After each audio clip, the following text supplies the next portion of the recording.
Marilah kita berdoa sebelum merenungkan firman Tuhan. Terima kasih Tuhan untuk kesempatan menikmati hidup di hari ini.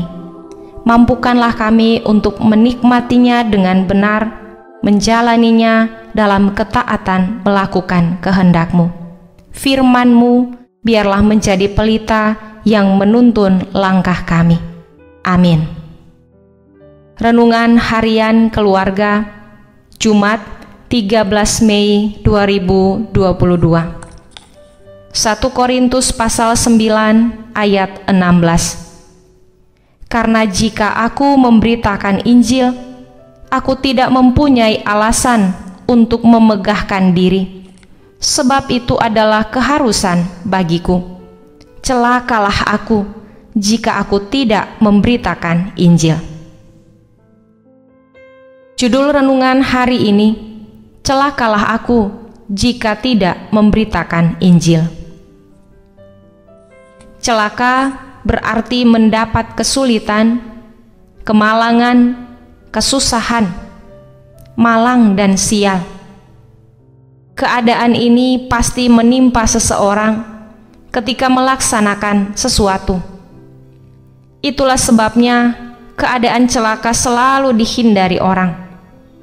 Bahkan ada orang yang tidak lagi melakukan aktivitas karena takut mendatangkan celaka. Dengan kata lain, celaka tidak diinginkan oleh semua orang.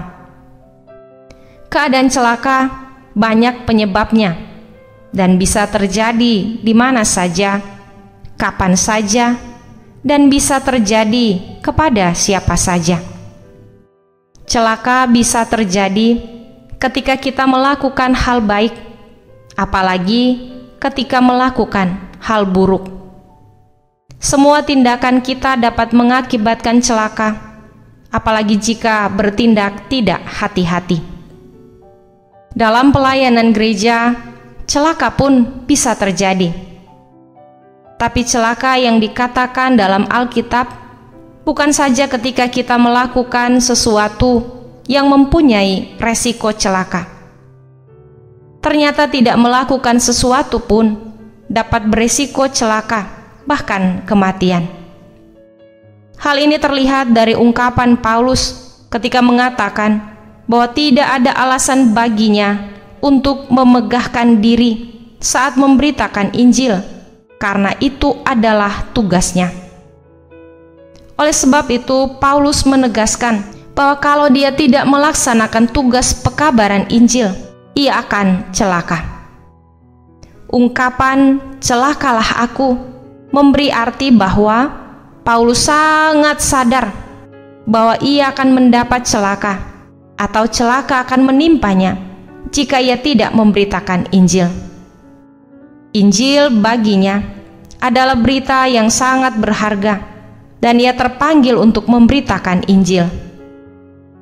Bagi Paulus, Injil adalah kekuatan Allah yang menyelamatkan.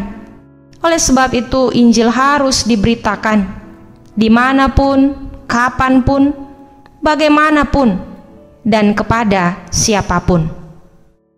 Paulus sadar bahwa jika ia tidak memberitakan Injil, ia akan celaka, karena kepadanyalah tugas tanggung jawab itu dipercayakan Tuhan. Sebagai keluarga Kristen, kita adalah orang-orang yang telah diselamatkan Allah dalam Yesus Kristus. Kita telah diselamatkan melalui Injil yang telah diberitakan oleh gereja Tuhan.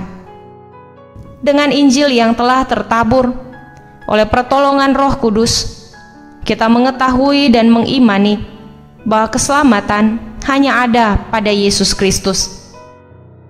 Oleh sebab itu, sebagai keluarga yang telah diselamatkan, kita tidak boleh berdiam diri saja.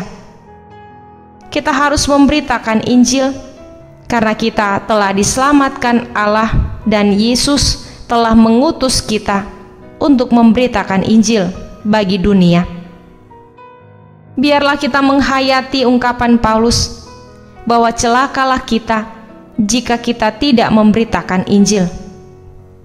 Mari kita mulai memberitakan Injil dari dalam keluarga kita, melalui ibadah-ibadah keluarga, dan memberitakan Injil kepada orang lain, dimanapun kita pergi dan berada, termasuk melalui perilaku hidup sehari-hari, supaya orang dapat melihat keselamatan yang Tuhan karuniakan bagi dunia melalui Injil-Nya. Tuhan Yesus memberkati kita sekalian. Mari kita berdoa. Tuhan Yesus, Kepala Gereja, Engkau telah menyelamatkan kami dan telah mempercayakan kami untuk memberitakan Injil-Mu bagi dunia. Tolonglah kami supaya dimampukan untuk menjadi pemberita Injil-Mu dimanapun, kapanpun, bagaimanapun, dan kepada siapapun, terutama dalam keluarga kami yang Engkau kasihi dan berkati. Terpujilah Engkau, ya Yesus Juru Selamat kami. Amin.